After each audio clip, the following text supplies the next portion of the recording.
the Silver Age, and then the flood of Deucalion, which we know that's the name for Noah, to end the Bronze Age. And then they speak of another one, the flood of Dardanus, that I believe was sometime after Troy. And so even, they also allude to what Second Peter describes as a destruction of a primordial age and the first world age, and so that was interesting. And yeah, I'm just waiting now on the Thracian church, because I'm gonna publish some material from the Book of Navi, which is part of the Thracian Chronicles, that speaks about Orpheus, which he was this Thracian priest who was led to the place where one of the antediluvian patriarchs had deposited many of the ancient testaments from before the flood, and he dug them up and then translated them and made them all available to his people. And I believe that this is part of the legacy of our having some of, like the books of Enoch and ancient testimonies that were brought over on the ark and through the flood, in my opinion. Wow. Fascinating. Yeah, it's a fascinating story, yeah. Yeah, for sure. Yeah, that's awesome. I was looking through the comments of one of our previous shows. It was the one where I was talking about the 2045 deal. Yeah. And I forget which one. It was like 2 or 3 shows ago. But anyway, somebody wrote the following comment. After that creepy video, I'm assuming it's the one from the 2045 right show. Robin Zen noted how there is a promise in there for a person becoming an avatar and being able to morph yourself into whatever it is you wish. Well, that kind of floored me, because in the Apocalypse of Baruch, which is in my Sefer as second Baruch, Jeremiah's scribe Baruch talked about something similar being in store for believers in the kingdom. And in second Baruch 51:10, he quotes, "For in the heights of that world shall they dwell, and they shall be made like unto the angels, and be made equal to the stars, and they shall be changed into every form they desire, from beauty into loveliness, and from light into the splendor of glory." The coincidence that coincides with what Jesus said in Matthew 22:30 about those resurrected being like the angels, not God. It just makes me think of how Satan always wants to counterfeit what God has planned. I'm betting the way it will be for the resurrected is going to be infinitely better than for those trying to do it with a virtual reality or avatar route, who may end up feeling like they didn't get what they paid for. Amen. Yeah, absolutely. Yeah, that's amazing, because that also affirms, what we had talked about previously with the Book of Enoch, and describing how all the ancestors of humanity, like the stars, that Abraham looking up into the night sky and seeing all of his seed, numbering that of the stars, and how that equates to all of our, being our pre-existence and our incarnating to flesh form in some manner, as revealed by the Book of Enoch. Mm-hmm. Yeah. Let's see. There was something else I wanted to ask you about. Have you looked into it at all? Have you looked into this? Hang on a second. Let me pull it up here. King John III, Joseph Gregory Hallett. I have, and this guy just coming on the scene, there seems to be a lot of hype about it, and we'll see. We'll see what plays out and how it turns about, and but there is some strangeness going on with that. But I did ask my friend Dr. Joy, who keeps track and has a lot of informants over there in connection to the royal family, and she does a lot of research along those lines, and she tends to downplay it and is not certain, with regard to if the royal family is truly given up power and ceding to this particular individual. But who knows? I mean, if he does come on the scene and has all the credentials and and with the end of the whole Malachi, the prophecy of the last popes, and I mean, it all seems to fit, but really, we just have to wait and see. What's your thoughts on it? I had seen some stuff about it for a while, and it's one of those things, where everybody's trying to send me stuff. I'm like, whatever. And finally, it just catches up with you. You're like, all right, fine, I'll check it out. Right. So I'm actually one of those guys that postponed doing my taxes until the 15th this month. So I'm in a mad rush to crunch all my numbers and get all that done, get it over with. So, while I'm trying to go through all my receipts and whatever, I was looking for something to watch or listen to, in the background. And so I'm going to look into this guy. And there's I forget the name of the YouTube channel, but they did a 3-part series, Meet the New King of England, King John III, parts 1, 2, and 3. Right.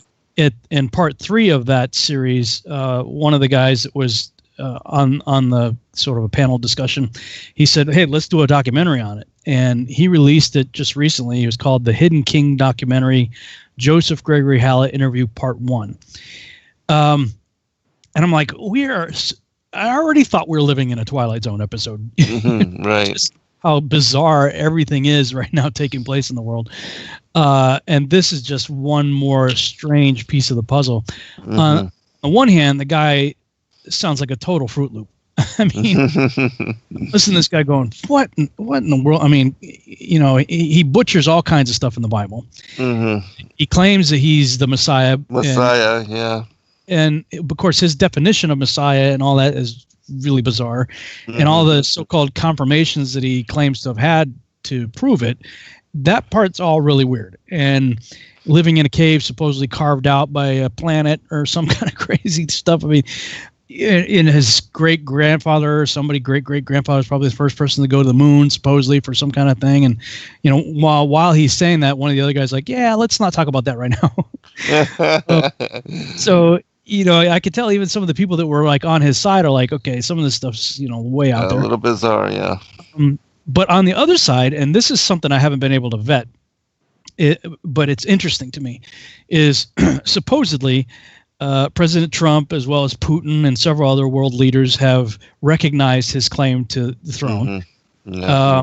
And of course, we've seen that Buckingham Palace, things are weird there, and the crest, the emblem, and all that stuff's been taken down. And where is the royal family now? And some of their children have come over here, and there certainly appears to be some kind of big uproar that has taken place over there. And meanwhile, you also have the Pope renouncing the title of Vicar of Christ. So I was aware of all these things before I even ever heard of this guy. But this guy claims that the reason for all that is because of him. Yeah, right. And so I have not, and maybe somebody has out there, I don't know, but I have not heard President Trump mention him in anything that I've listened to so far. Of course, I'm not a regular Trump follower. It's not like I'm watching everything he says. So maybe he has, but it also seems to be fitting into the Q narrative. But on the side of the Q narrative that I am very cautiously against, which is, Ascended Masters, New Age side. Right. Yes, exactly. And the Sarah and all that. Yeah, which he seems to be, this Joseph Gregory guy seems to be right in line with a lot of that stuff. So I don't know, man. I mean, if I actually do see world leaders recognizing him, and if in fact, because supposedly, according to this guy anyway, the reason the Pope has denounced his title as the Vicar of Christ is because, according to him, the Christ has arrived and it's him. Yeah. So the Pope's like, okay, I'm done. I don't need to carry that title anymore because the Christ has arrived. And of course, that would be false prophet introducing the Antichrist yeah. Now, of course, I don't believe that he's the Antichrist. I believe Nimrod's the Antichrist. False prophet. My take on it is, Yeshua said there's going to be many false Christs. Right. So we have the false Christ known as the beast Antichrist, but we've had many Antichrists, going back throughout history. In fact, John said that there were Antichrists among them even in his day. Right. So the idea that he could be an Antichrist, okay, fine. I mean, there's been plenty before. There'll be plenty more, probably. Yes, really. The beast, this guy's like a party animal. I mean, you listen to this guy, and he apparently, supposedly, according to his story, he's been kept down by the royal family. They've done everything they could to try to squash this guy's reputation. He can't get a job anywhere. He's been living in a cave or whatever. So, apparently the guy's broke, and, he's trying to get GoFundMe started, but at the same time, he claims to have all the legal documents, all the stuff that he's researched, and has all the paperwork to prove the legitimacy of him ascending to the crown and proving that the previous, i.e. maybe current House of Royals is a fraud. So he claims to have all the pedigree and all the paperwork to prove all that. So if that's the case, then he steps up to apparently be the king of not just England, but I mean the UK, right. Australia, yes. New Zealand, all the Commonwealth. Yeah, a lot of places. Canada, even. And with the Pope, throwing his hat in on all this, from a religious side of things. It's really bizarre. I mean, of course, you listen to the guy. He's doing like little YouTube channel podcasts.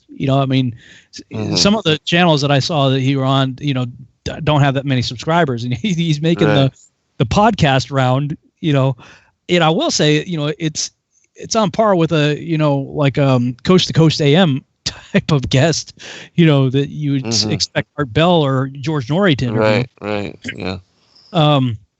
So I don't know. I mean, on one hand, it's intriguing because if what he's saying is true as far as the paperwork trail goes, it's really fascinating. But the rest of it is like, wow, this is a Twilight Zone, Outer Limits, just completely bizarre scenario if I ever heard one. Yeah, and my thing on this is that the royal families all throughout history have had no problems assassinating people. And so why is this guy alive if he is in fact that much of a threat to them? Because I don't see them just giving up power. And why wouldn't they have dealt with him a long time ago before it ever got to this point? And so that is another point of curiosity for me, because are they in some way in on it? And because the whole thing of the eye at the top of the Illuminati pyramid is the whole controlled opposition and seemingly opposing forces, when they have a united front and an orchestrated plan to push and move the fate and collective destiny of humanity in certain direction. And then, again, this whole thing with the Pope giving up power, if in fact, he's declaring himself as Messiah, and that is very, whether one or many, definitely Antichrist,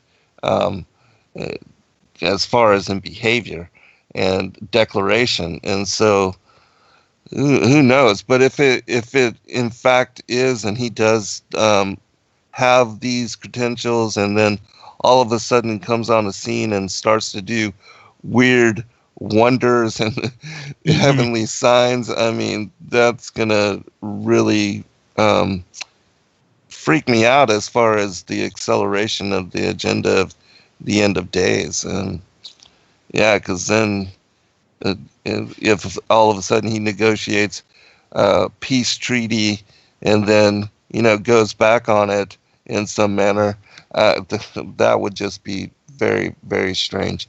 Well, yeah, because he was also talking about himself as King of Israel. Exactly, and that Shia. He has acceptance from the Sanhedrin or something of that nature there as well. Yeah, that part.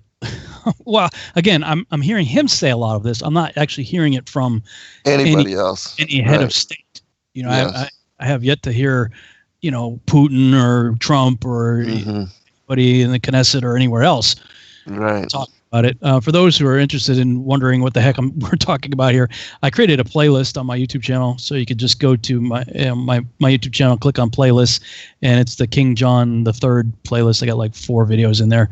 If you're interested at all in taking a trip down a very strange corridor of this Twilight Zone, Right. Oh my gosh! It seems like every week it just gets more bizarre. Yeah, it truly does, man. Well, so anything else you want to talk about before we jump into Enoch? No, how about yourself as far as projects, updates, or anything of that nature? Yeah, I spoke with the studio there in South Africa. Things are still moving along slowly though, because of the whole COVID stuff, and their country. You think it's bad here? Things are really getting crazy over there. But also, I have been approached by quite a number of people who are very talented artists and programmers as far as video games and stuff goes. So I'm going, okay, well, it's weird because it's like, sometimes I have a season where it's the comic book. Everything about the comic book is just clicking, boom, boom, boom, boom, boom. Okay, so we pump out the comic book. Sometimes it's a season where everything I need to work on the television series is just clicking, boom, boom, boom. Okay, we'll work on that. And then sometimes it's the novel or the video game. And so right now it looks like things are steering towards the video game. I've had a few conference calls since Sunday, and probably going to have a few more this week. So we'll see what happens, but doing what we can with what we have. Yeah, keep it going on all fronts, Yeah. Whatever whatever seems to be flowing, that's the direction I'm going. And so absolutely. So yeah, all right. So let me pull up Enoch. I believe I'm in chapter 102 in the Lawrence, because we talked about the sea last week and fish and stuff. That was kind of cool. Okay, so chapter 102. In those days, when he shall cast the calamity of fire upon you, whither will you fly, and where will you be safe? And when he sends forth his word against you, are you not spared and terrified? All the luminaries are agitated with great fear, and all the earth is spared while it trembles and suffers anxiety. All the angels fulfill the commands received by them and are desirous of being concealed from the presence of the great glory, while the children of the earth are alarmed and troubled. But you, ye sinners, are forever accursed. To you there shall be no peace. Fear not, ye souls of the righteous, but wait with patient hope for the day of your death in righteousness. Grieve not, because your souls descend in great trouble, with groaning, lamentation, and sorrow, to the receptacle of the dead. In your lifetime your bodies have not received a recompense in proportion to your goodness, but in the period of your existence have sinners existed, in the period of execration and of punishment. And when you die, sinners say concerning you, as we die, the righteous die. What profit have they in their works? Behold, like us, they expire in sorrow and in darkness.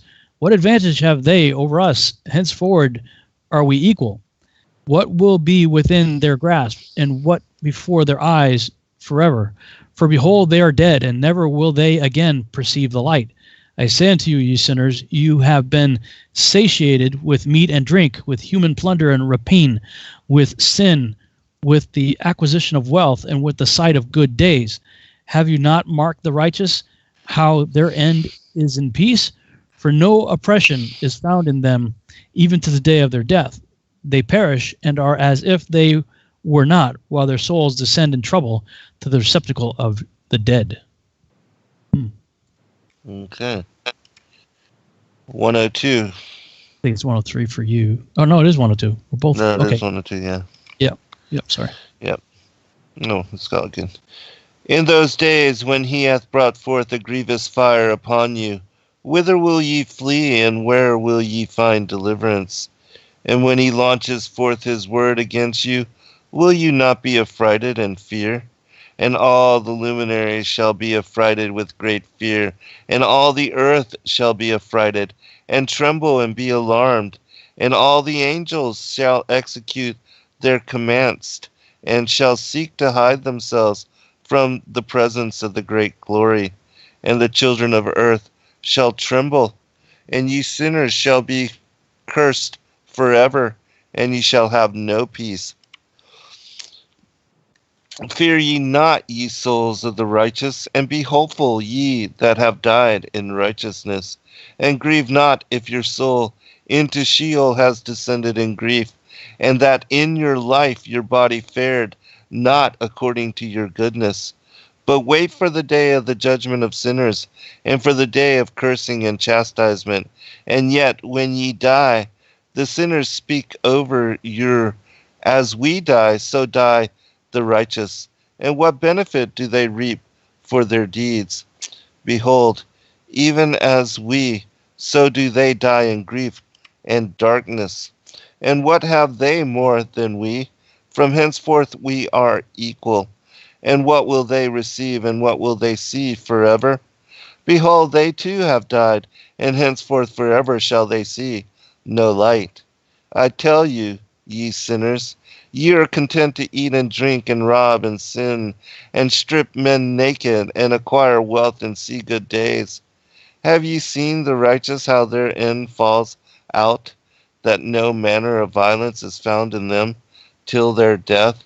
Nevertheless, they perished and became as though they had not been, and their spirits descended into Sheol in tribulation. So this is kind of like the bad guys mocking, like, Right. why do we bother being good? Yes. You know, look at how even the righteous die. That is interesting because I constantly find myself kind of frustrated, and praying God, like, I don't get it. Like, how come they, it's like Asaph, how long do the wicked prosper? Mm-hmm. Right. And, when the devil's children want to make a movie, boom, here's $300 million. Right. Just falls out of the sky, boom. Mm-hmm. When we want to do a project, it's like, begging, groveling, doing everything, like Right. trying to desperately, put together, a few hundred or a few $1,000s, it's like, well, okay, we get eternity though, Yeah. in Great. massive That's a great splendor. reward. Right. Yeah, that's a massively huge reward right there. Yeah, and I also wonder, some people have said, well, maybe you'll be making movies in the millennial kingdom. I'm going, well, I don't know if they'll have that then, but that's an interesting, of course it is. I mean, in a long time, the millennial reign as well as eternity thereafter. Right. So what are we going to be doing in that time? We say, well, we're going to be praising around the throne. Okay. But I mean, as truly amazing and awesome and incredibly, it just beautiful and amazing it's going to be in the presence of God. Yes. I don't know. I mean, I have a hard time thinking about just singing like around a throne for eternity. Like, is that all we're going to do? Like, No. what else do we do?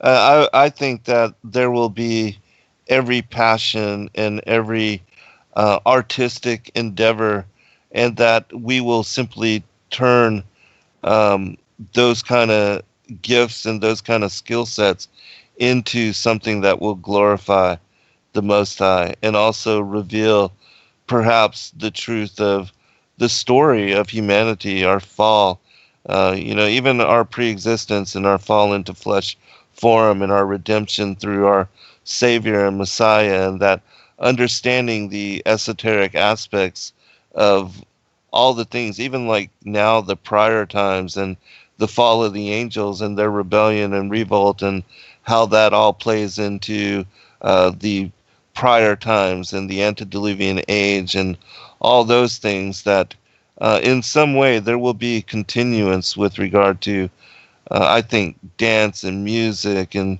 poetry and as far as even photography, and who knows, perhaps film and all these other endeavors. We never know. I mean, humanity certainly loves going to the movies and in having that experience, and so maybe in some manner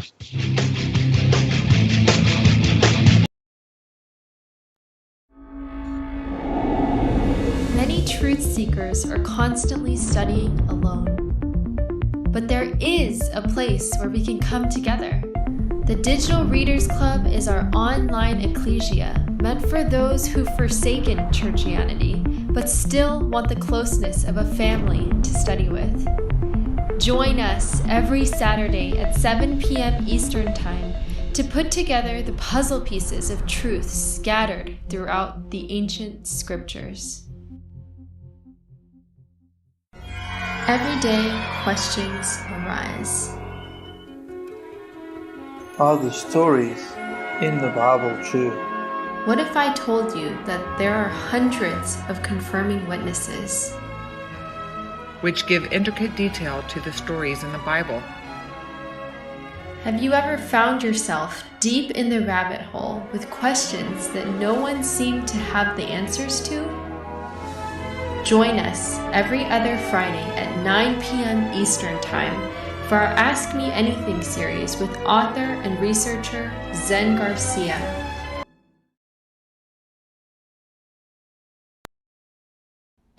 Your partnership with Sacred Word Publishing goes further than the publishing of ancient manuscripts and weekly video content.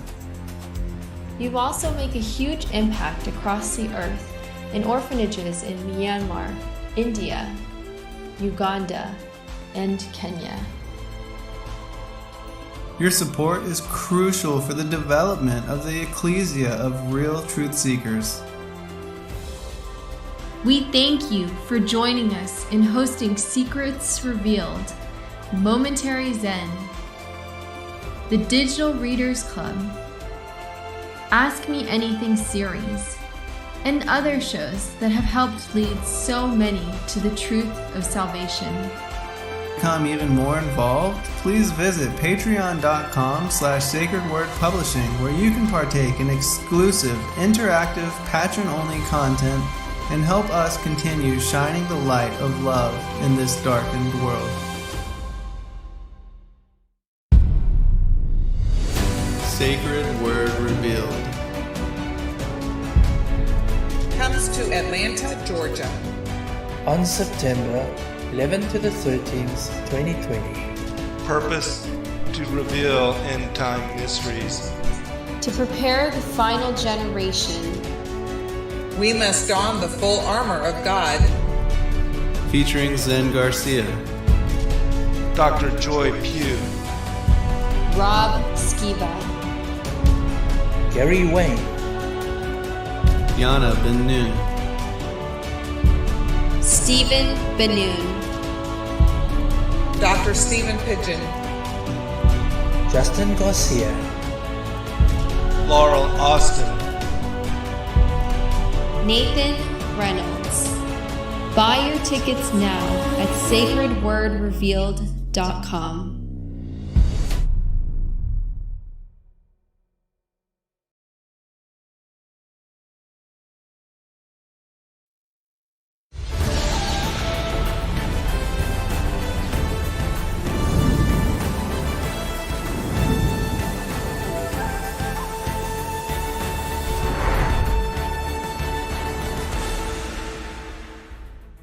Hello friends, thank you for joining us this evening. I'm your host, Zen Garcia.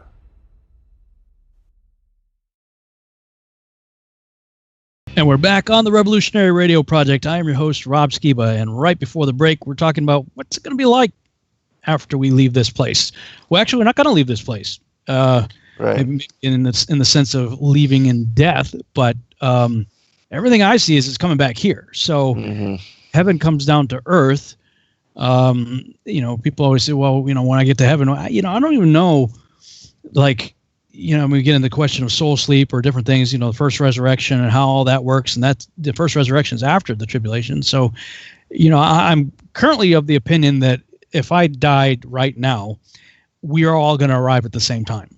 Like, if you went on to live another 20 years or whatever, we'd arrive at the same time. And even at that situation, we're coming here, like New Jerusalem's coming down. So whether there's soul sleep or whether our spirits go and we get put under the altar, maybe, like it talks about the souls under the altar that are crying out during the tribulation period, or whether we die and get to go hang out in the New Jerusalem before it comes down. I don't know. I don't know how it's all going to work out. All I know is that New Jerusalem in heaven comes down here, and there's this 1,000-year millennial reign, and it's not going to be with this Gregory dude. And after the 1,000 years, it's completely open-ended. Like, who knows what's going to happen after that? But so if the New Jerusalem comes down here, and it would seem to me that you're going to have to get a new heaven and new earth for the millennial reign, because this place can be completely trashed of the tribulation period and the final judgment. So it seems like the place gets a makeover.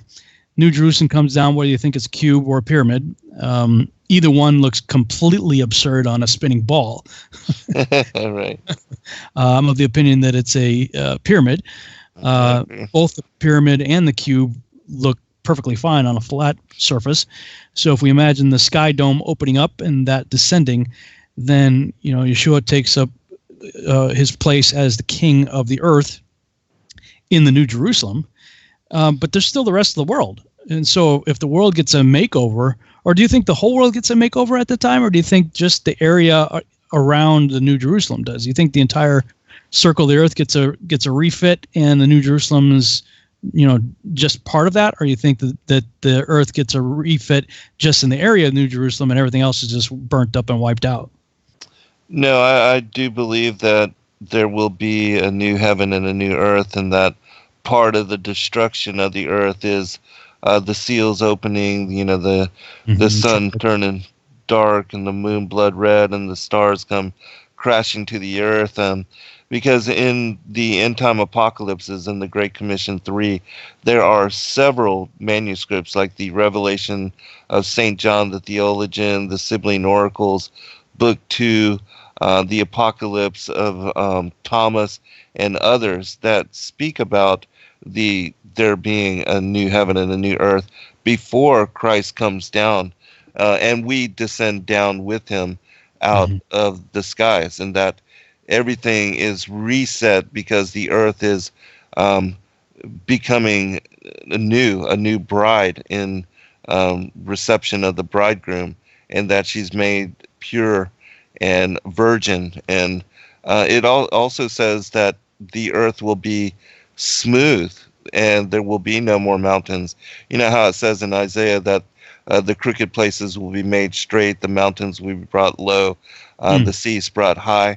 And so it talks about how the earth will be completely white and level, smooth like a tabletop in these particular manuscripts.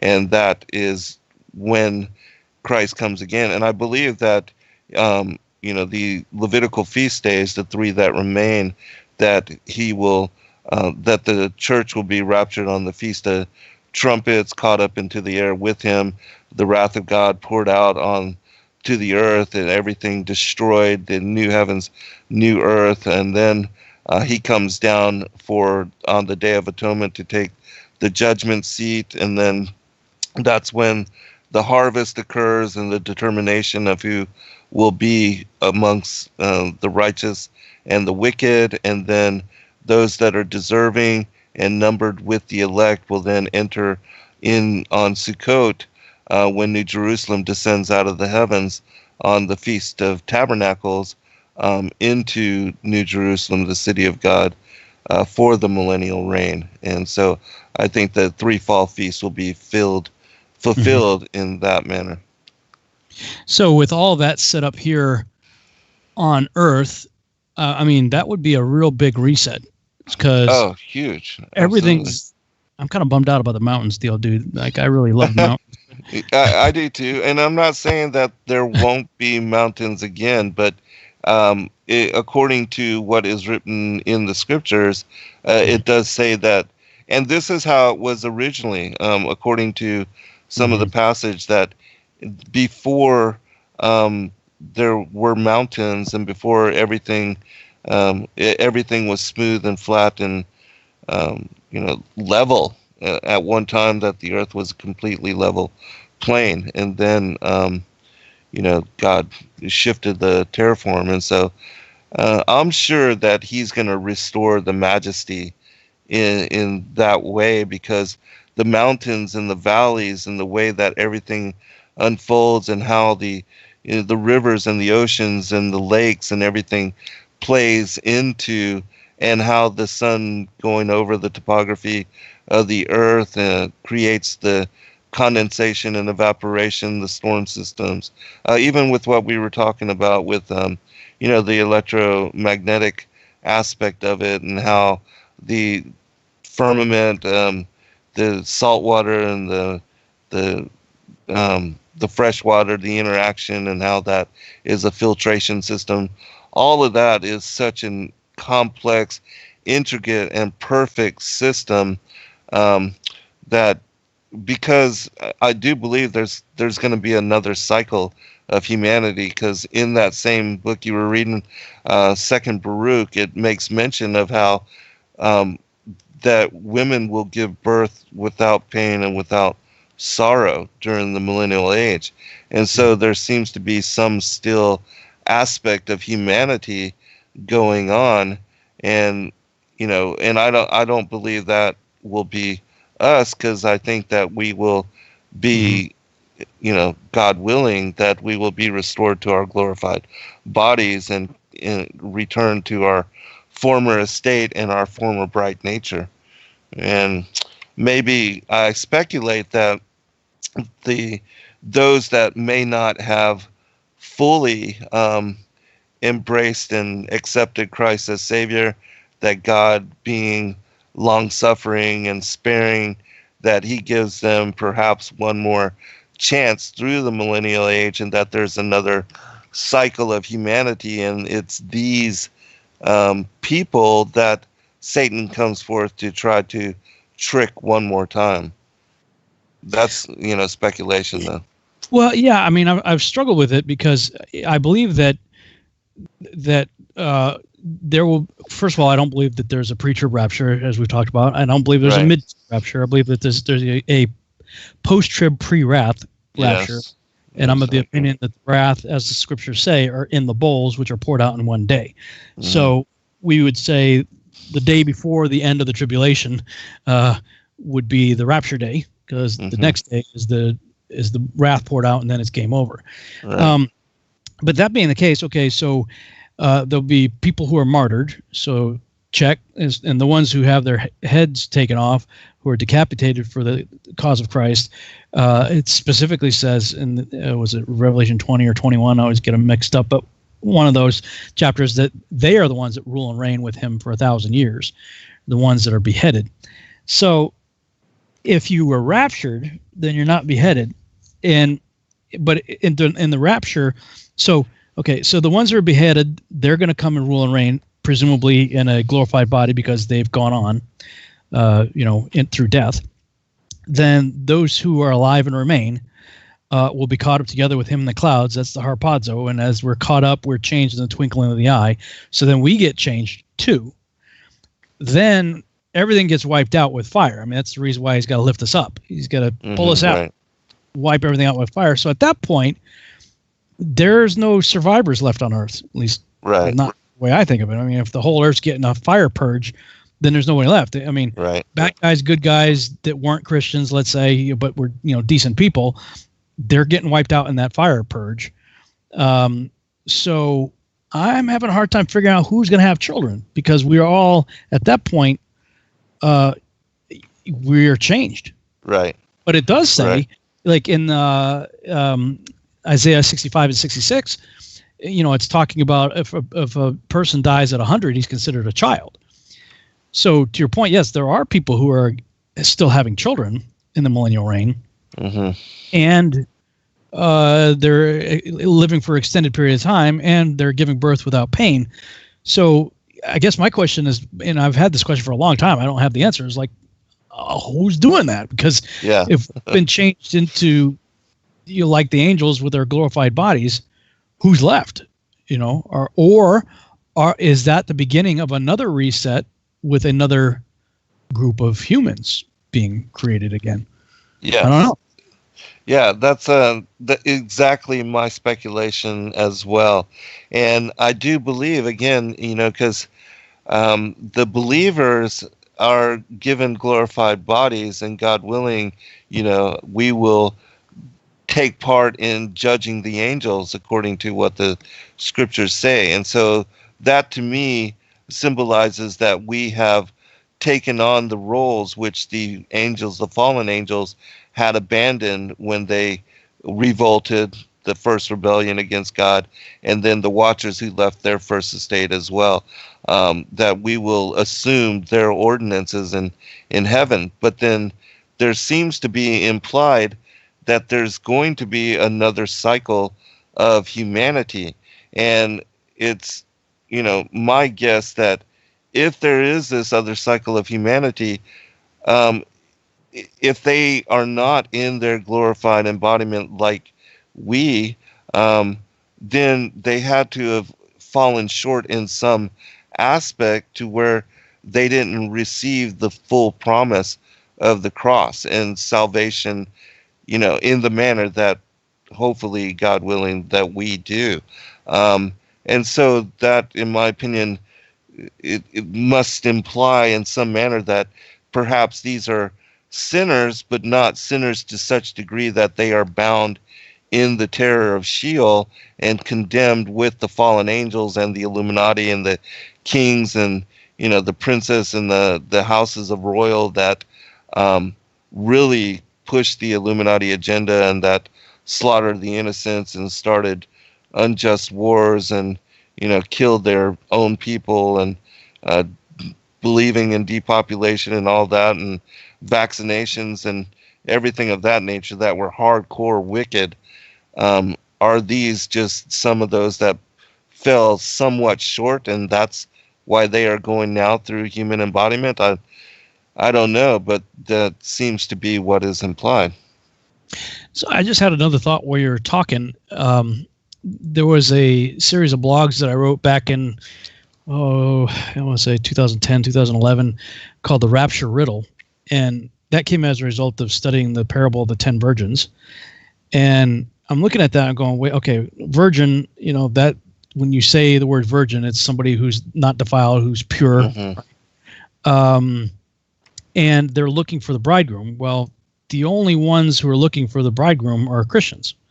They're waiting for him to return. And we're the only ones pure, not of our own, but through the blood of Christ. So to me, all 10 virgins have to be representative of the body of Christ, believers, if you will. But 5 have their oil with them in their lamps, right. And 5 don't. And the conclusion I came to with that is, the scriptures the Bible is referred to as a lamp unto my feet, right? David talks about that as a lamp unto my feet. And the lamp being a menorah, 7-branch menorah, and the 7 branches representing the 7 Moedim, the 7 appointed times of God. Yes. And the oil is the Holy Spirit. So the conclusion I came to is what Revelation says, those who keep the commandments of God and hold to the testimony of Christ. So it's believers who also get Torah, keeping the commandments. So to me, it seemed like the parable represents the plurality of the bride. In other words, it's not just one person; it's a collective group of people known as the body of Christ, the bride of Christ. There are different phrases used to identify the same thing. Each sort of a metaphor to convey some level of intimacy. So I took the 10 to represent the plurality, but 5 or half, if you will, of the bride don't get it. They don't have what Revelation says, keeping the commandments of God and the testimony. And it says they go in with the bridegroom, not up. There's nothing about a rapture going on there. It says they go in with the bridegroom. So I had begun to speculate that is the believers who because he says, in Matthew, what is it? I always get it confused if it's 5 or 7. Both 5 and 7 say a lot of the same things, but it's where he says, many will come to me that day and say, but Lord, didn't we do this, that? Yeah, 7. Didn't we do this, that, and the other thing? He says, depart from me, you workers of iniquity. Those right. actually work lawlessness. What does it mean to work lawlessness? Well, it means it's just what it sounds like, to be lawless, to disregard the law. And that scripture has always been terrifying to me, because here's a group of people who say they know him, that they're claiming, hey, we preached, we did miracles, we did all these things in your name, we did all this stuff, thinking we're playing church, right? And he says, depart from me. I'm like, man, that's a terrifying thing right there. Oh, goodness, right. So the only thing I can look at is 1 John 2-5. That's for me. That's always, I keep telling people, go just read those chapters, 1 John chapter 2-5. That's sort of the litmus test, in my opinion, so you don't fall into that category. And it's the litmus test to see if you actually are a believer, because it says, if anybody says that I'm in him but doesn't keep the commandments, then he's a liar and the truth's not in him. Rob didn't say that. Zen didn't say that. John said that. So then the other 5, what happens to them? So the 5 that get to go in, they're the ones that keep the commandments of God and have the testimony of Jesus Christ. What happens to the other guys?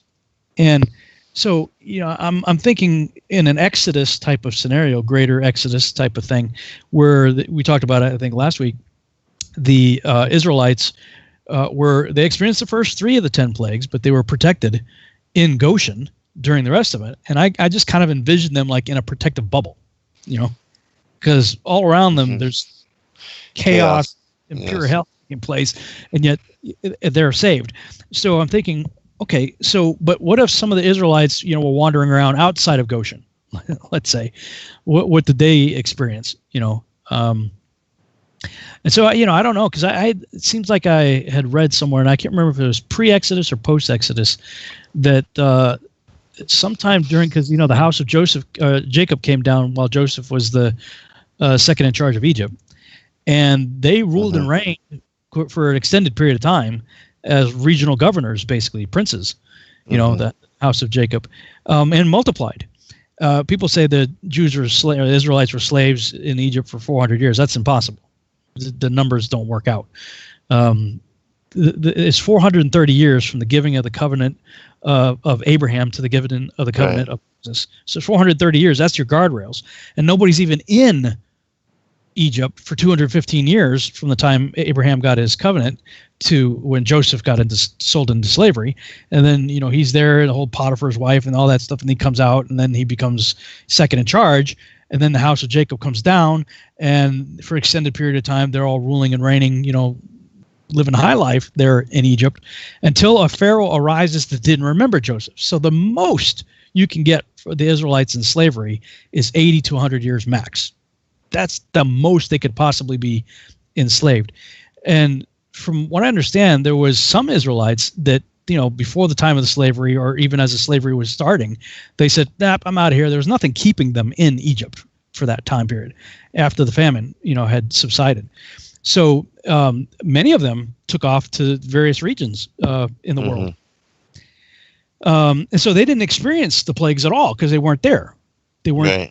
Right. So I'm wondering if there's something like that might take place, where there would be a group of people, maybe, that this sort of a third group, I guess, out there. I don't know. I'm speculating. I'm still trying to figure out who are these people having children, right. I think at this point, because it's not, we'd all be speculating. There's nothing there telling us point blank what it is. So right.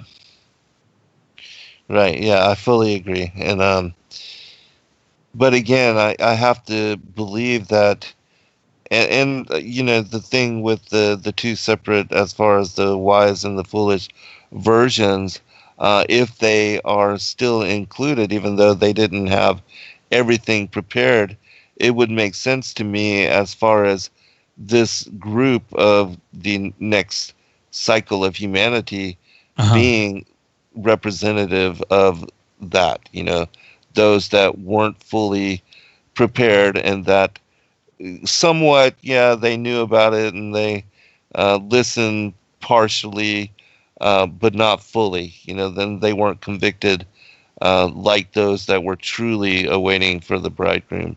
And then that would make sense to me that, yeah, okay, God is going to give them a pass and allow them to go through the whole thing of the duality of the experience of good and evil and incarnating in the flesh form again, and that they'll be given this one final chance before the end of when we enter into what will be eternal age, and no more death, no more Satan, evil, or any of the former things, because all that will have been passed away. But if you don't get it now, I mean, then you're just not going to have a chance to get it. Well, yeah, and the Moedim or the appointed time or something, those are things that we're supposed to mikra in Hebrew, which means rehearse. Mm-hmm. So, why are we rehearsing them? Well, because there's going to come a time when there's going to be a main event. I mean, exactly, yeah. You rehearse. You have a tech rehearsal, dress rehearsal, and then boom, it's the main event. Curtain opens, audience is there. It's the main event, right? And during the millennial reign, we know that the feasts are back. So right, exactly, yes. Everybody's going to be doing them then. Right. We'll get a head start. So maybe it's a time period where, for 1,000 years with Yeshua ruling and reigning, he is there teaching the way everything was supposed to be. Yes, absolutely. This is what the real plan was. This is, before it all got messed up. And then Satan gets loosed again. Mm-hmm. Hopefully, and at that point, I can't imagine that's going to be a very big battle. Right. Yeah. Yeah. Right. And how many people are truly going to, side with him? I mean, when everything's in your face, God is present with you, and how can you revolt, and choose to side with Satan in one final rebellion when you know that after that the gig is up? I mean, his days are done.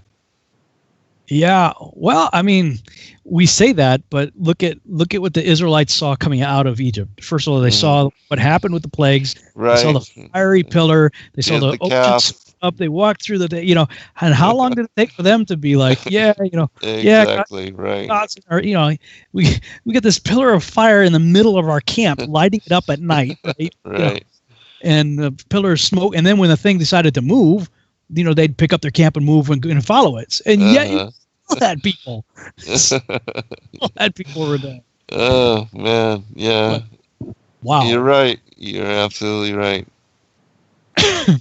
And it's easy for us to sit there and read the story and judge them, but I mean, just human nature, man. I mean, we're none of us are any different, right. Which is really disappointing. But let me put it up on the screen for anybody that might be watching on YouTube with us.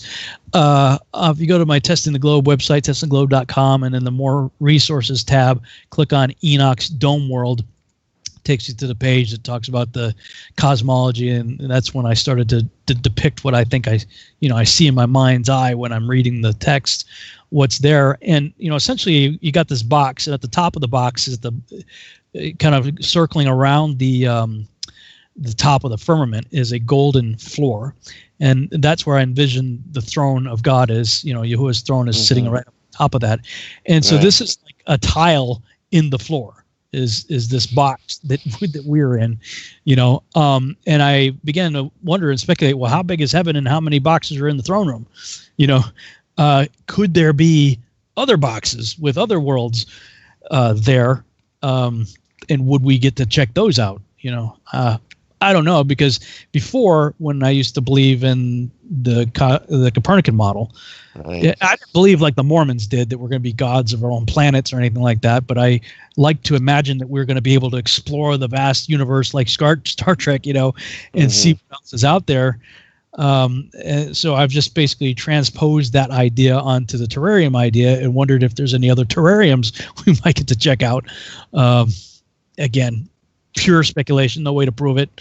It's just, fun things to think about, I guess. Mm-hmm. Yeah, I mean, even with this putting God, on top of the terrarium, we, again, don't know as far as multiple dimensions and physical realities or whatnot. We just don't know.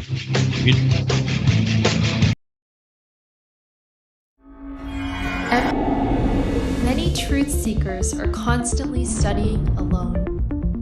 But there is a place where we can come together.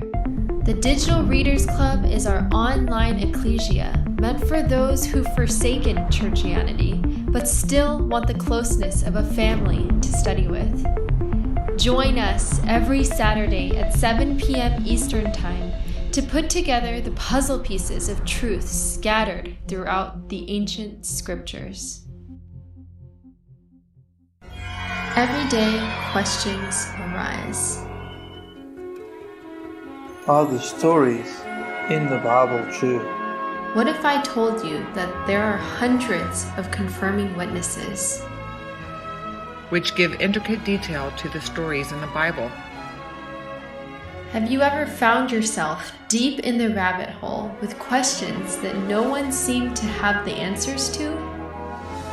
Join us every other Friday at 9 p.m. Eastern Time for our Ask Me Anything series with author and researcher Zen Garcia, as he sheds light on the mysteries which have us all searching together.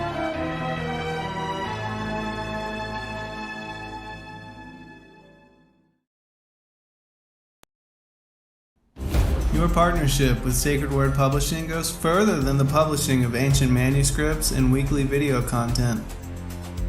You also make a huge impact across the earth in orphanages in Myanmar, India, Uganda, and Kenya. Your support is crucial for the development of the ecclesia of real truth seekers. We thank you for joining us in hosting Secrets Revealed, Momentary Zen, the Digital Readers Club, Ask Me Anything series, and other shows that have helped lead so many to the truth of salvation. To become even more involved, please visit patreon.com/sacredwordpublishing, where you can partake in exclusive, interactive, patron-only content and help us continue shining the light of love in this darkened world. Sacred Word Revealed Comes to Atlanta, Georgia. On September 11th to the 13th, 2020. Purpose to reveal end time mysteries. To prepare the final generation, We must don the full armor of God. featuring Zen Garcia, Dr. Joy Pugh, Rob Skiba, Gary Wayne, Yana Ben Noon, Stephen Benoon, Dr. Stephen Pigeon, Justin Garcia, Laurel Austin. Nathan Reynolds. Buy your tickets now at sacredwordrevealed.com.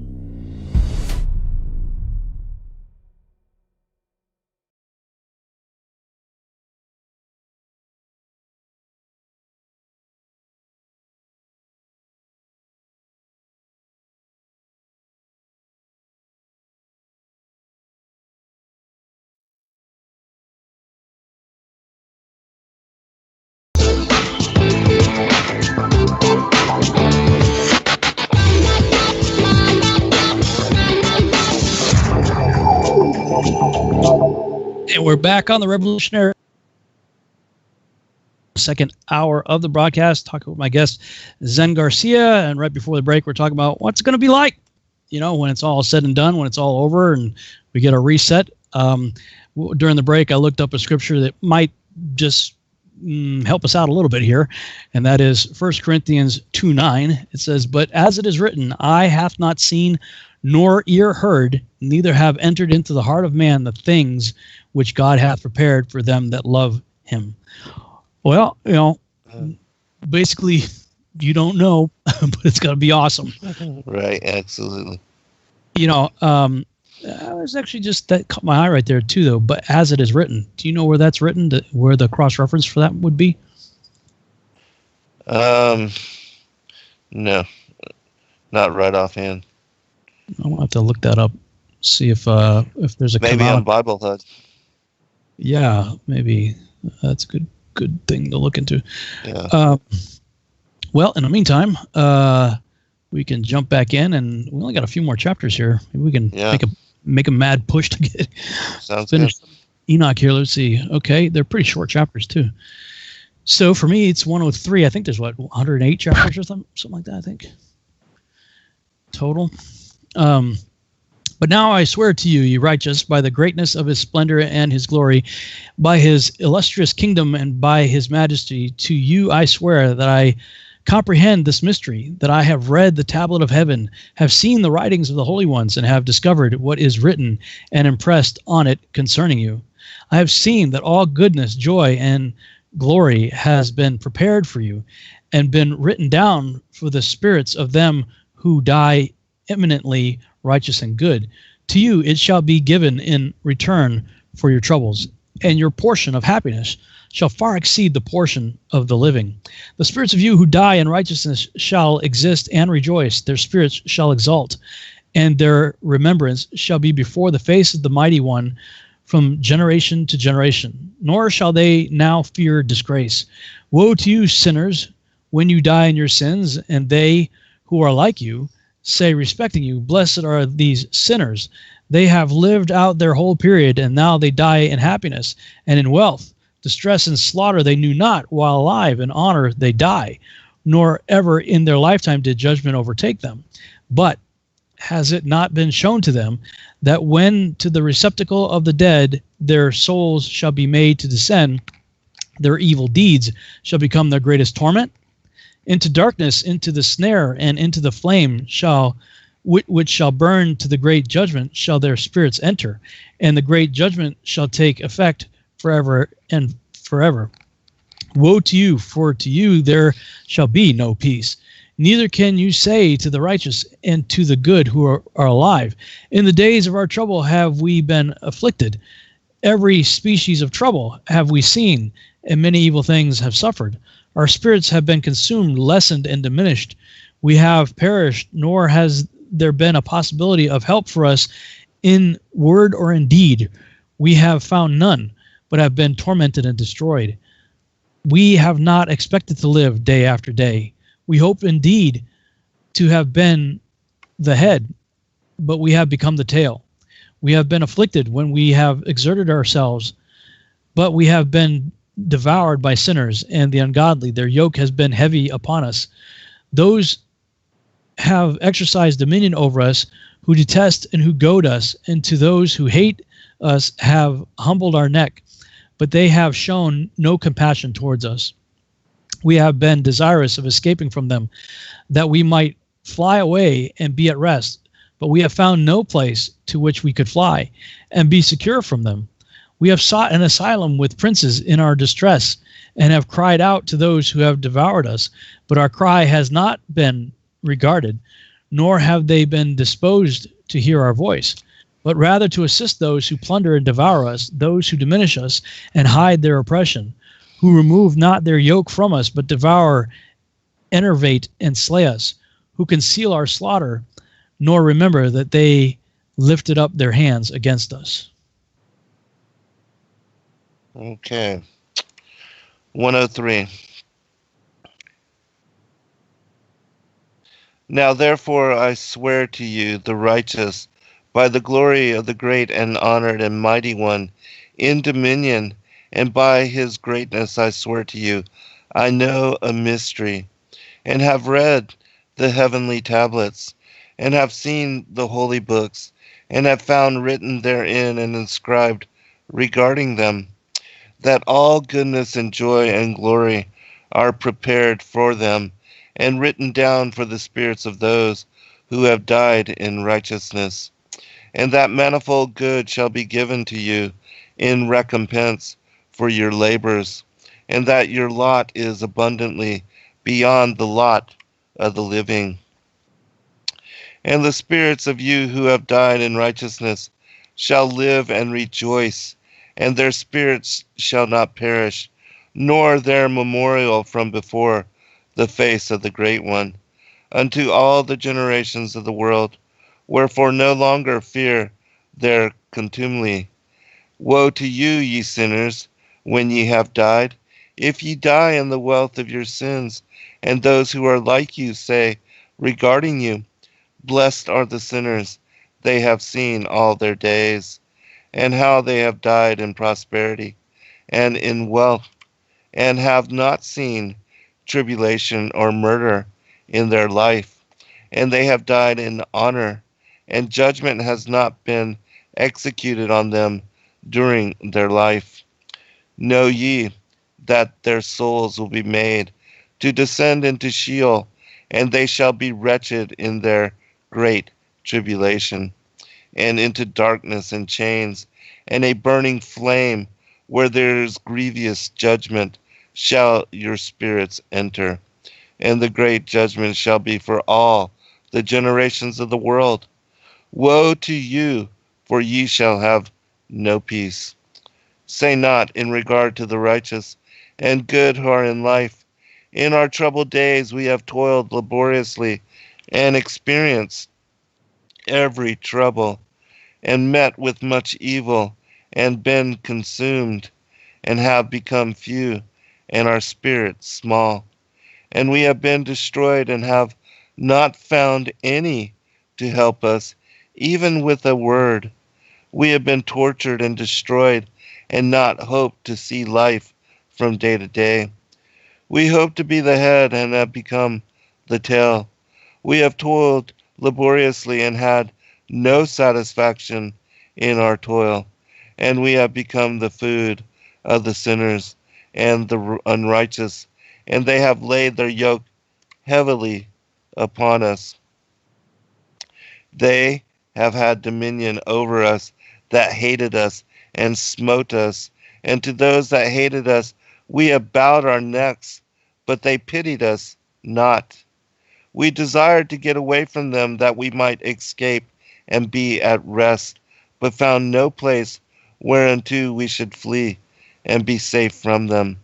And our complained to the rulers in our tribulation, and cried out against those who devoured us, but they did not attend to our cries, and would not hearken to our voice. And they helped those who robbed us and devoured us, and those who made us few, and they concealed their oppression, and they did not remove from us the yoke of those that devoured us, and dispersed us and murdered us, and they concealed their murder, and remembered not that they had lifted up their hands against us. Nothing really jumps out at me there. Anything jumping out at you?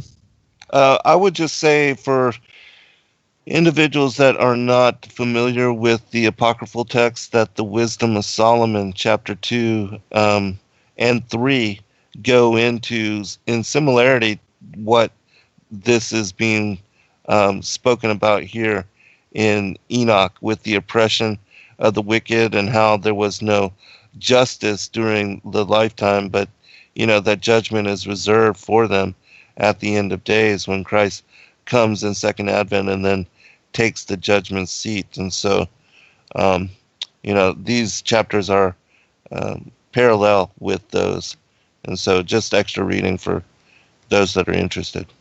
Mm-hmm. All right, cool. 104. I swear to you, ye righteous, that in heaven the angels record your goodness before the glory of the Mighty One. Wait with patient hope, for formerly you have been disgraced with evil and with affliction, but now shall you shine like the luminaries of heaven. You shall be seen, and the gates of heaven shall be opened to you. Your cries have cried for judgment, and it is appeared to you. For an account of all your sufferings shall be required from the princes, and from every one who has assisted your plunderers. Wait with patient hope, nor relinquish your confidence, for great joy shall be yours, like that of the angels in heaven. Conduct yourselves as you may, still you shall not be concealed in the day of the great judgment. You shall not be found like sinners, and eternal condemnation shall be far from you, so long as the world exists. And now fear not, ye righteous, when you see sinners flourishing and prosperous in their ways. Be not associates with them, but keep yourselves at a distance from their oppression. Be you associated with the host of heaven. You, ye sinners, say, all our transgressions shall not be taken account of and be recorded, but all your transgressions shall be recorded daily. And be assured by me that light and darkness, day and night, behold all your transgressions. Be not impious in your thoughts. Lie not. Surrender not the word of uprightness. Lie not against the word of the holy and the mighty one. Glorify not your idols, for all your lying and all your impiety is not for righteousness, but for great crime. Now will I point out a mystery. Many sinners shall turn and transgress against the word of uprightness. They shall speak evil things. They shall utter falsehood, execute great undertakings, and compose books in their own words.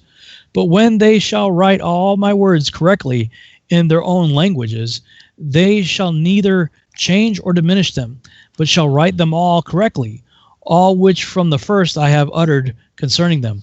Another mystery also I point out. To the righteous and the wise shall be given books of joy, of integrity, and of great wisdom. To them shall books be given, in which they shall believe, and in which they shall rejoice. And all the righteous shall be rewarded, who from these shall acquire the knowledge of every upright path. All right. 104. I swear unto you that in heaven the angels remember you for good before the glory of the Great One, and your names are written before the glory of the Great One. Be hopeful, for aforetime ye were put to shame through ill and affliction, but now ye shall shine as the lights of heaven. Ye shall shine, and ye shall be seen, and the portals of heaven shall be opened to you. And in your cry for judgment, and it shall appear to you. For all your tribulations shall be visited on the rulers, and on all who help those who plundered you. Be hopeful, and cast not away your hopes, for ye shall have great joy, as the angels of heaven. What shall ye be obliged to do? You shall not have to hide on the day of the great judgment, and ye shall not be found as sinners, and the eternal judgment shall be far from you. For all the generations of the world, and now fear not, ye righteous, when ye see the sinners growing strong and prospering in their ways. Be not companions with them, but keep afar from their violence, for ye shall become companions of the hosts of heaven. And although ye sinners say, all our sins shall not be searched out and be written down, nevertheless they shall write down all your sins every day. And now I show unto you that light and darkness, day and night, see all your sins. Be not godless in your hearts, and lie not and alter not the words of uprightness, nor charge with lying the words of the Holy Great One, nor take account of your idols, for all your lying and all your godlessness issue not in righteousness, but in great sin. And now I know this mystery, that sinners will alter and pervert the words of righteousness in many ways, and will speak wicked words and lie, and practice great deceits, and write books concerning their words. But when they write down truthfully all my words in their languages, and do not change or diminish aught from my words, but write them all down truthfully, all that I first testified concerning them, then I know another mystery, that books will be given to the righteous and the wise to become a cause of joy and uprightness and much wisdom. And to them shall the books be given, and they shall believe in them and rejoice over them.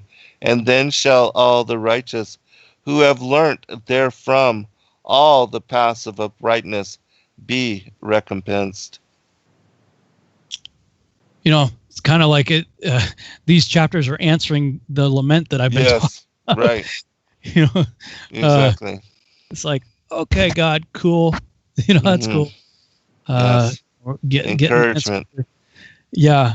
And somebody posted in the chat room the reference that from that what Paul was referring to.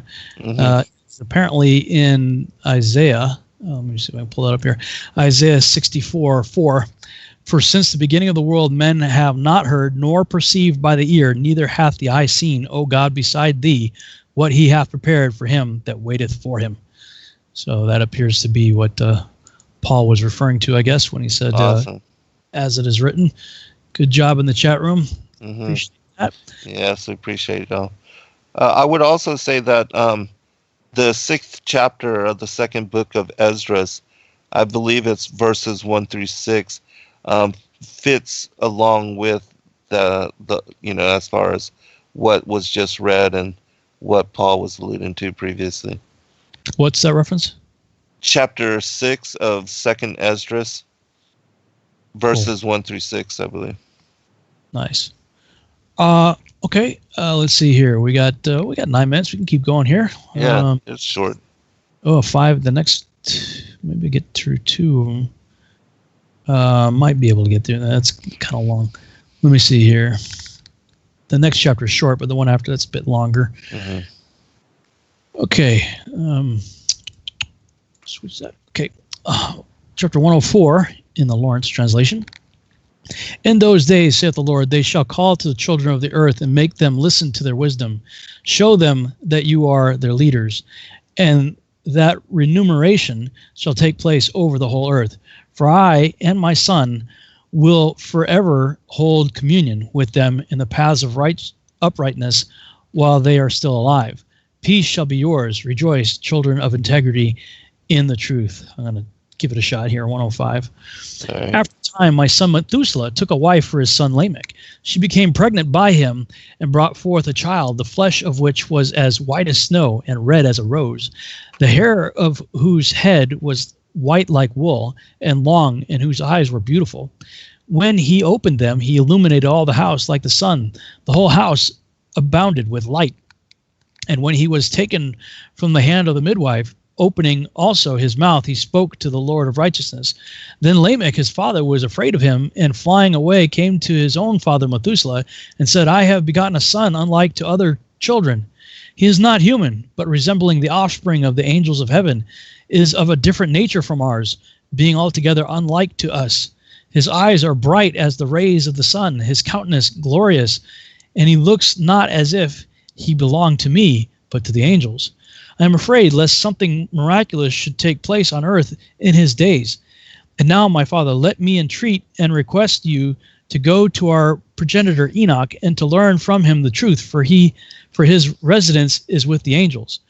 When Methuselah heard the words of his son, he came to me at the extremities of the earth, for he had been informed that I was there. And he cried out. I heard his voice and went to him, saying, Behold, I am here, my son, since thou art come to me.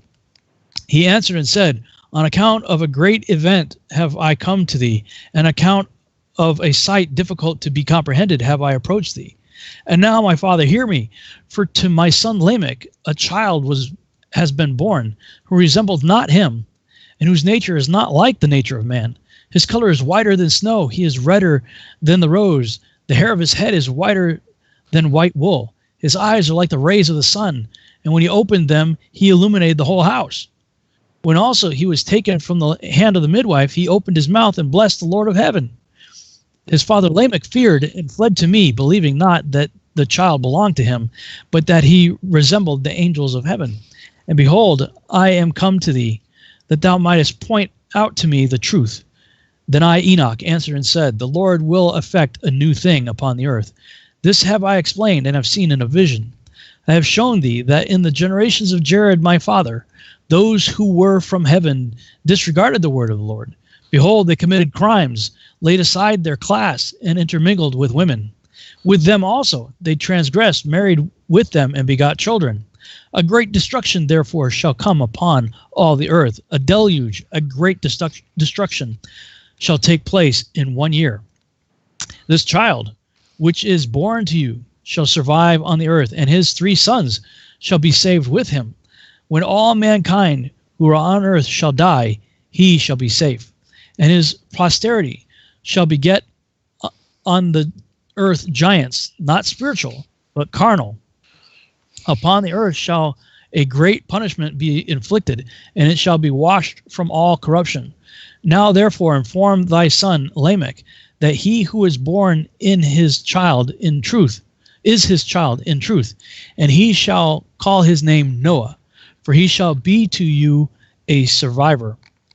He and his children shall be saved from the corruption which shall take place in the world, from all the sin and from all the iniquity which shall be consummated on earth in his days. Afterwards shall greater impiety take place than that which had been before consummated on the earth. For I am acquainted with holy mysteries, which the Lord himself has discovered and explained to me, and which I have read in the tablets of heaven. In them I saw it written, that generation after generation shall transgress, until a righteous race shall arise, until transgression and crime perish from off the earth, until all goodness come upon it. And now, my son, go tell thy son Lamech that the child which is born is his child in truth, and that there is no deception. When Methuselah heard the words of his father Enoch, who had shown hint, I guess it's probably him, every thing, he returned with understanding, and called the name of that child Noah, because he was to console the earth on account of all its destruction. Another book which Enoch wrote for his son Methuselah, and for those who should come after him, and preserve their purity of conduct in the latter days. You who have labored shall wait in those days until the evildoers be consumed, and the power of the guilty be annihilated. Wait until sin pass away, for their names shall be blotted out of the holy books. Their seed shall be destroyed, and their spirits slain. They shall cry out and lament in the invisible waste, and in the bottomless fire shall they burn. There I perceived, as it were, a cloud which could not be seen through, for from the depth of it I was unable to look upwards. I beheld also a flame of fire blazing brightly, and, as it were, glittering mountains whirled around and agitated from side to side. Then I inquired of one of the holy angels who was with me, and said, What is this splendid object? For it is not heaven, but a flame of fire alone which blazes, and in it there is the clamor of exclamation, of woe and of great suffering. He said, There into that place which thou beholdest shall be thrust the spirits of sinners and blasphemers, of those who shall do evil, and who shall pervert all which God has spoken by the mouth of the prophets, all which they ought to do.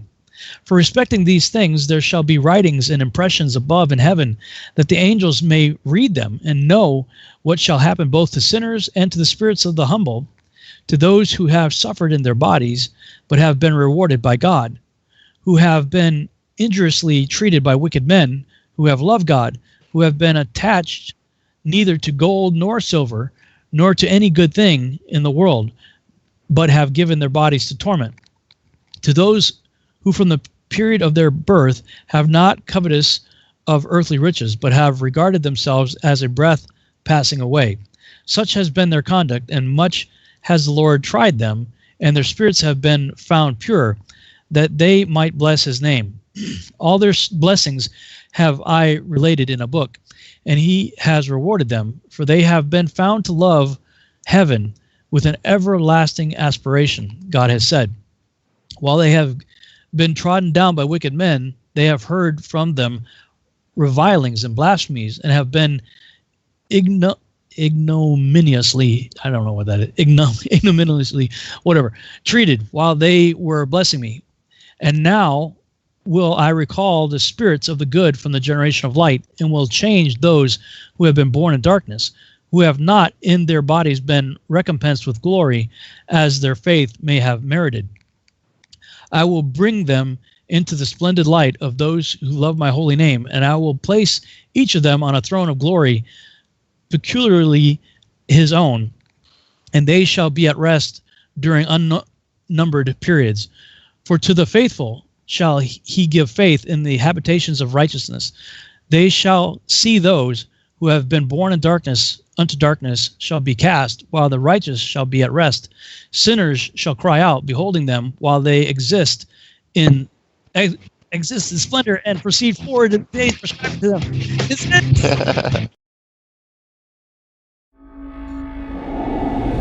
Many truth seekers are constantly studying alone. But there is a place where we can come together.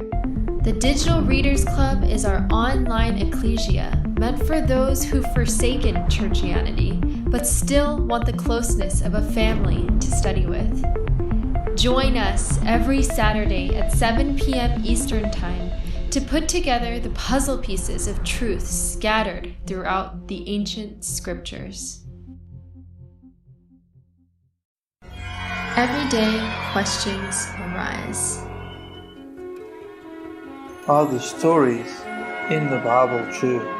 What if I told you that there are hundreds of confirming witnesses? Which give intricate detail to the stories in the Bible. Have you ever found yourself deep in the rabbit hole with questions that no one seemed to have the answers to? Join us every other Friday at 9 p.m. Eastern Time for our Ask Me Anything series with author and researcher Zen Garcia, as he sheds. Your partnership with Sacred Word Publishing goes further than the publishing of ancient manuscripts and weekly video content. You also make a huge impact across the earth in orphanages in Myanmar, India, Uganda, and Kenya. Your support is crucial for the development of the ecclesia of real truth seekers. We thank you for joining us in hosting Secrets Revealed, Momentary Zen, the Digital Readers Club, Ask Me Anything series, and other shows that have helped lead so many to the truth of salvation. To become even more involved, please visit patreon.com/sacredwordpublishing, where you can partake in exclusive, interactive, patron-only content and help us continue shining the light of love in this darkened world.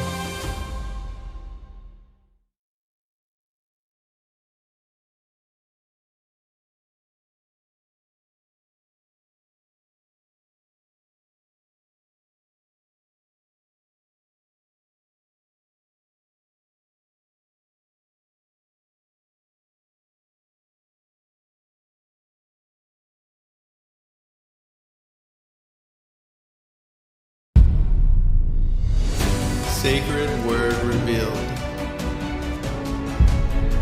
Comes to Atlanta, Georgia. On September 11th to the 13th, 2020. Purpose to reveal end time mysteries. To prepare the final generation, We must don the full armor of God.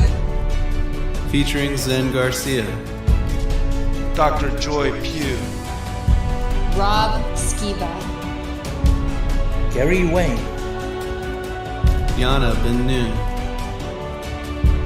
Stephen Benoon, Dr. Stephen Pigeon, Justin Garcia, Laurel Austin,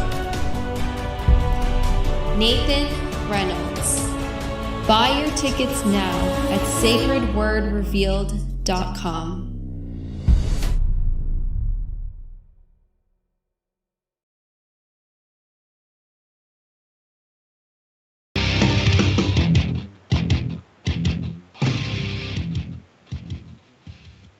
And we're back on the Revolutionary Radio Project. I'm your host, Rob Skiba. And right before the break, I was making a desperate attempt to finish my translation, or the Lawrence translation, I should say, the translation I've been reading. And I did it, but it was very rushed and with the music. So I'm going to just read the last couple of verses just to have a clean recording of it for later. And then you'll take us home on the home stretch there with your translation. Sounds good. So I'll just back up. Let's see, verse 26. I will bring them into the splendid light of those who love my holy name, and I will place each of them on a throne of glory peculiarly his own, and they shall be at rest during unnumbered periods. Righteous is the judgment of God. For to the faithful shall he give faith in the habitations of uprightness. They shall see those who, having been born in darkness, unto darkness shall be cast, while the righteous shall be at rest. Sinners shall cry out, beholding them, while they exist in splendor and proceed forwards to the days and periods prescribed to them. Here ends the vision of Enoch the prophet. May the benediction of his prayer and the gift of his appointed period be with his beloved. Amen. So that concludes the Lawrence translation, and I guess yours splits it up. Yeah, at least one more fragment than the previous. So, all right. So 105. 105. In those days the Lord bade them to summon and testify to the children of earth concerning their wisdom. Show it unto them, for ye are their guides, and a recompense over the whole earth. For I and my son will be united with them forever in the paths of unripeness, in their lives, and ye shall have peace. Rejoice, ye children of uprightness. Amen. Fragment of the Book of Noah, chapter 106. And after some days my son Methuselah took a wife for his son Lamech, and she became pregnant by him, and bore a son. And his body was white as snow, and red as the blooming of a rose, and the hair of his head, and his long locks were white as wool, and his eyes beautiful. And when he opened his eyes, he lighted up the whole house like the sun, and the whole house was very bright. And thereupon he arose in the hands of the midwife, opened his mouth, and conversed with the Lord of righteousness. And his father Lamech was afraid of him, and fled, and came to his father Methuselah. And he said unto him, I have begotten a strange son, diverse from an unlike man, and resembling the sons of the God of heaven. And his nature is different, and he is not like us, and his eyes are as the rays of the sun, and his countenance is glorious. And it seems to me that he is not sprung from me, but the angels. And I fear that in his days a wonder may be wrought on the earth.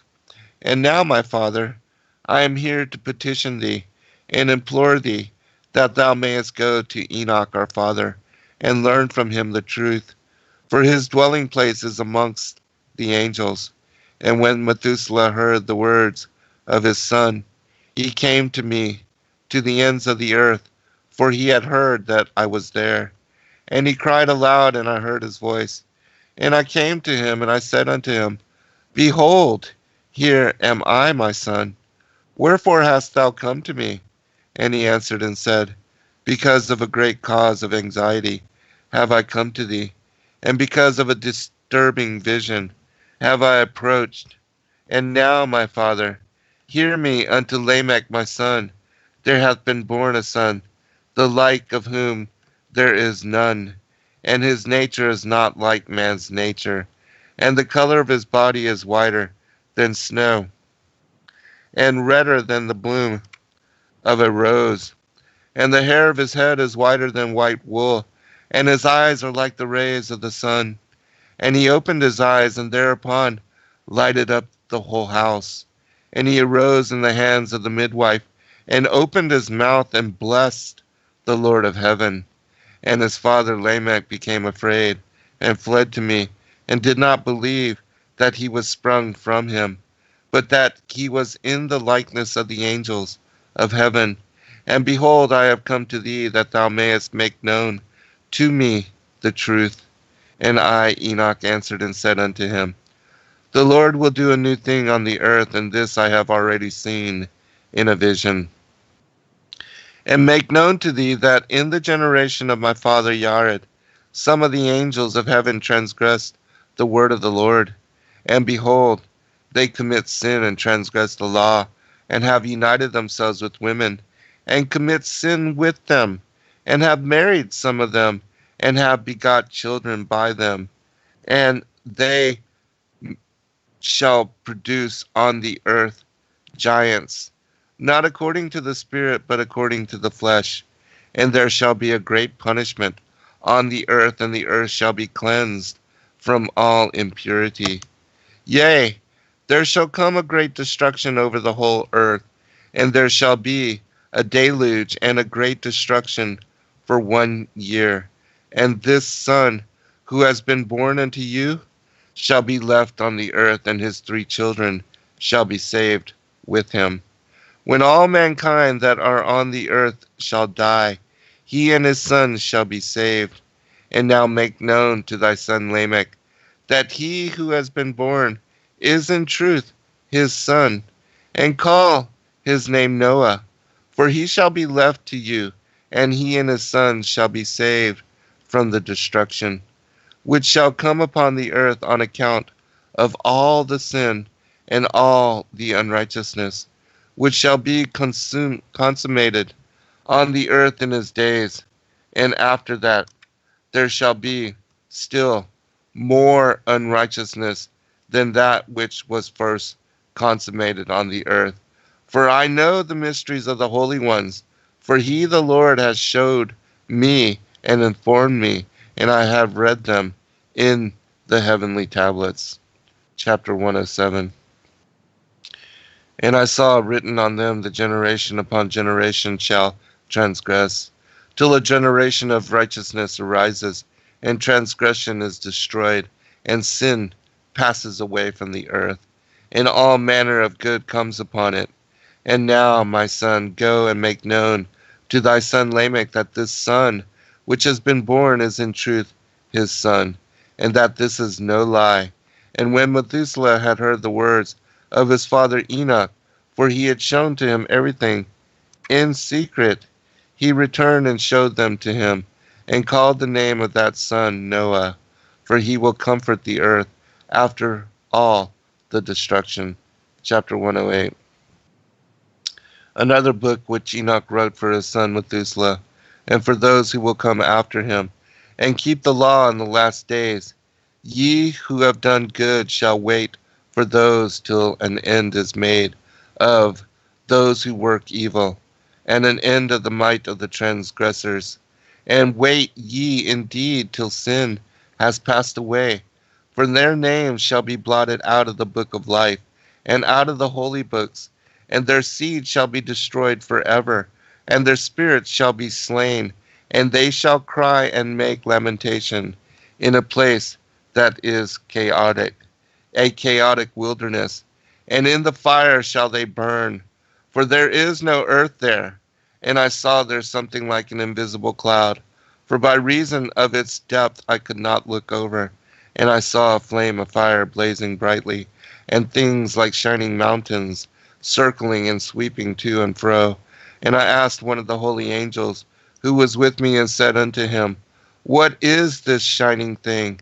For it is not a heaven, but only the flame of a blazing fire, and the voice of weeping and crying and lamentation, and strong pain.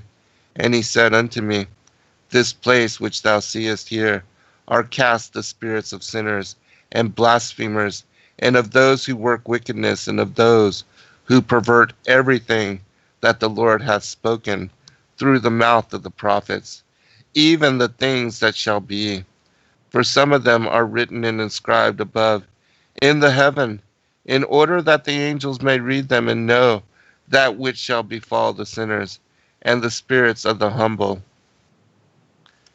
and of those who have afflicted their bodies and been recompensed by God, and of those who have been put to shame by wicked men, who love God and love neither gold nor silver, nor any of the good things which are in the world, but gave over their bodies to torture, who since they came into being long not after earthly food, but regarded everything as a passing breath, and lived accordingly. And the Lord tried them much, and their spirits were found pure, so that they should bless his name. And all the blessings destined for them I have recounted in the books, and he hath assigned them their recompense, because they have been found to be such as loved heaven more than their life in the world. And though they were trodden under foot of wicked men, and experienced abuse and reviling from them, and were put to shame, yet they blessed me.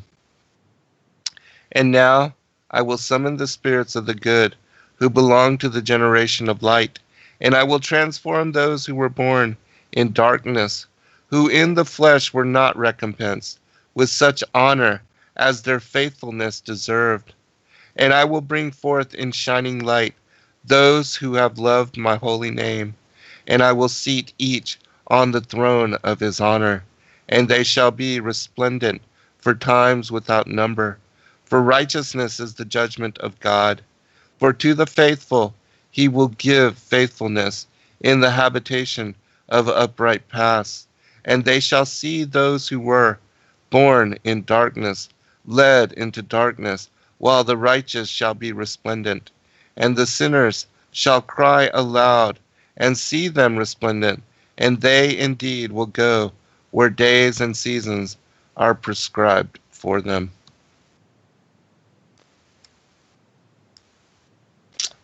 And that's the end, I guess, right? That is, yes. The end of the Book of Enoch. Wow. What an accomplishment. Yeah, how many weeks did it take us to get here? Oh, goodness. Near 30, close to that, anyways. It's been quite a long period of time. Yeah. There was something in the Lawrence translation that caught my attention. Let me see if I can find it. What anything jump out at you here while I'm looking?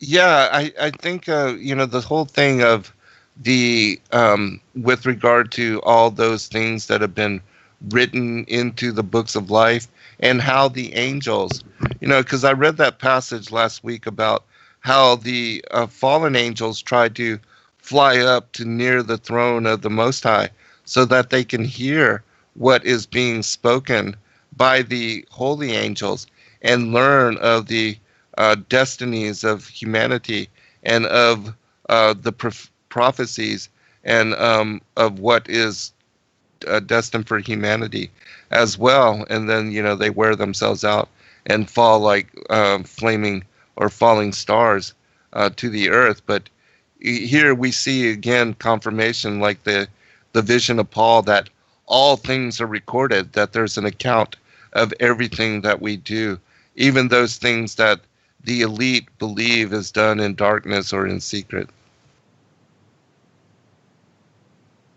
Yeah. I think I found what I was looking for here. It's different. Let me put up on the screen here. In the Lawrence translation, verse 16 of the last chapter, let me back up a little bit. So Enoch says he's seen a vision that in the generation of Jared, there were those that came down from heaven. Of course, his name means descended, so I believe that they came down, when he was born. It says they committed crimes, laid aside their class, and intermingled with women. Okay, so that's the first incursion. With them also they transgressed, married with them, and begot children. A great destruction therefore shall come upon all the earth. A deluge, a great destruction shall take place in 1 year. And I think the Charles renders that better, that the judgment, it's not that it's going to be 1 year from the time that he's saying this, but the judgment itself shall last a year. Mm-hmm. Right, verse 15. Yes. This child, which is born to you, Noah, shall survive on the earth, and his 3 sons shall be saved with him. So here Enoch's prophesying that this child that's just born is going to have 3 sons. Right. When mankind who are on earth shall die, and he shall be safe. In verse 16, and his posterity shall beget on the earth giants, not spiritual but carnal. That's verse. So let me see what the equivalent of that is in your translation. because yours divides that up. It didn't read that way. Okay, so yeah, and yours, what chapter is this? 106 for you. Verse 17, and they shall produce on the earth giants. Okay. Son of my Jared, angels transgress. They behold to commit sin and transgress the law, and have united themselves with women, commit sin with them, and have married some of them, and have begot children by them. And they shall produce on the earth giants, not according to... See, that's weird. This talks about the angels producing giants and their offspring producing giants. But Lawrence makes it sound like after the flood, the children of Noah's children will beget giants. Which is what that's my thesis, is that Canaan was the first of the giants, and Canaan produced giants. Because in the Lawrence, you have the description of the angels coming down in the days of Jared. They create giants. There's the flood coming. And then verse 15, this child which is born shall survive on the earth, and his 3 sons shall be saved with him. When all mankind who are on earth shall die, he shall be saved. And his posterity, that's his offspring, shall beget on earth giants. Mm-hmm. So his offspring shall produce giants. But that's all completely missing. It's almost like a whole verse is missing. And actually 2 verses are missing. Oh, wait a minute. No, they flipped it. Oh, really? It says it goes from 14 to 17, 15, 16, 18. So one of the verses has been flipped. That's strange. I wonder if it's like that or if he just took it upon himself to do that. Well, yeah, we've seen that Charles has done that before. So yeah. Let me see what Ken Johnson has to say. I was just about to suggest that. Oh, he puts it in the proper order. He puts 17 after. Huh. In Dr. Johnson's version, it has 14, 15, 16, 17. So Charles flipped it.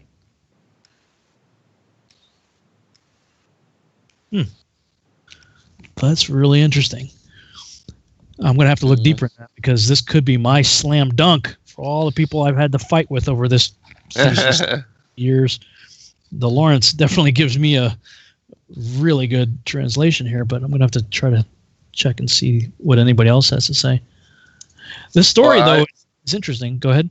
I was just going to say, I do believe that the Canaanites, I believe that they are the serpent seed post-flood, and that they did get involved with even the, as far as Og and the Philistine giants and all of them, that in some way that they were involved with, not that there was, another incursion of angels, but that from what was already there, that, we even see that Nimrod became Gibberim in some manner as well. And, they uncovered the teachings of the Watchers on that pillar and translated all that, and started involving themselves with those particular teachings, whatever they were. But in some manner, the giants were found continuation through that particular line, the Canaanites and all them. Yeah. Something else, we only got a few minutes left before this is over, but as I read this, I see that Noah was an albino. And people want to say, whether or not Adam and Eve were black or white or whatever color they were. And my contention is an albino looks white. I'm a white guy, okay? I got Polish and Scottish. I'm pretty white, okay? Polish, Scottish guy, white guy. But if I was standing next to albino, that dude would be white. Yeah, no doubt. I'm a lighter shade of brown, I guess you could say. But albino, I mean, the way he's described, whether he was originally black or whether he was originally white, it doesn't matter. An albino is going to stand out either way. Right. Because they lack pigmentation. Right. their veins and stuff, when like blushing in his face, that must be what it was talking about. Rosy red, yeah. That he's white, really white, but that any kind of pigmentation would have been like the rosing, his cheeks and what have you. And it's interesting, like like albino mice have red eyes. Right. I don't know that Noah did, but the way it's described, his eyes lit up the whole room, and he started speaking and stuff. I mean, that must have been quite the sight. Right. Yeah, because I've only seen that attributed to Yahushua, as far as coming in immaculate conception, and that he was said to be the size of a child 2 years of age, which we speculate in doing the study on this particular book on the infancy gospels that was the reason why Herod killed all the children that were 2 years and down as well, because according to the stories, he came in and declared immediately to Mary and the shepherds that were there that he had come to fulfill the mission of his father, and that he was the savior of the world.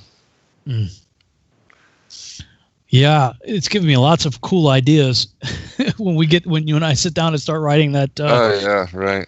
The movie script of this. I mean, talk about a cliffhanger, right? I mean, the way the book ends. No doubt, right. And it's also cool that Methuselah knew to go find Enoch at the ends of the earth. Yes. And so that may, like we talked about it before, because one of the passages talked about in the 500 and something the year of Enoch's life. We're like, wait a minute, Enoch was 65. He walked with God. It was not for took him. Exactly. We always assume that he was taken to heaven, but it may very likely be that, yes, he did spend time, getting some tours out and about there, but maybe there was a place, whether it's in the extremities as in Antarctica or the inward extremity. The North Pole, yeah, exactly. Either way, that there may have been a cavernous dwelling place, which would certainly put some interesting light on various activities in both ends, the poles. Well, I'm more intrigued with the South idea in that regard, because there's so many people, especially in recent years, making journeys down there that no matter what camp you belong to, Antarctica is the key to figuring it out, because everybody's very concerned with Antarctica in all kinds of different circles, ancient aliens or whatever. But like you and I, we're like, well, yeah, but the North is probably even more. First of all, it's more accessible and perhaps even more interesting. But either way, Methuselah knew that Enoch was still around, that he was accessible. Right. That's pretty interesting. Yeah, that is fascinating, especially when you consider the story of, Jasher and how he began to separate himself, and that there was this place that seemed to be a union, which I believe the North is Jacob's ladder, and that's where, the angels can ascend into heaven and also descend into Sheol. And so the Mount of the Congregation being located there as well, was he in some manner, had separated himself, went there, situated himself there, and became the intermediary somehow between God and man. And he was, according to the Book of Jasher, also declared the king of the earth, and that the people went to him for advice, all the kings of the earth. And so I could totally see how, if he were to separate himself from there, even though it says that he disappeared from the sight of man at 365, if there were some time where he continued on in this place unbeknownst to the rest of humanity, or was only interactive with a certain few, or even that of his own family. Who knows? Interesting to speculate there.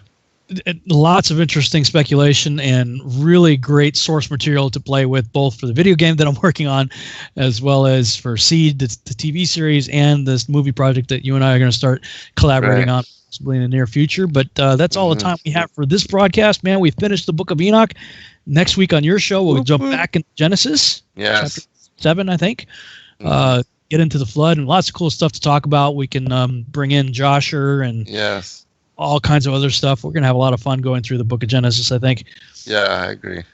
So, all right, man. Thank you. All right. Good time, brother. Be blessed. Yep. Good Thanks, night, all. everybody. We'll see you next week on Zen's show. Good night, everybody. Good night, all.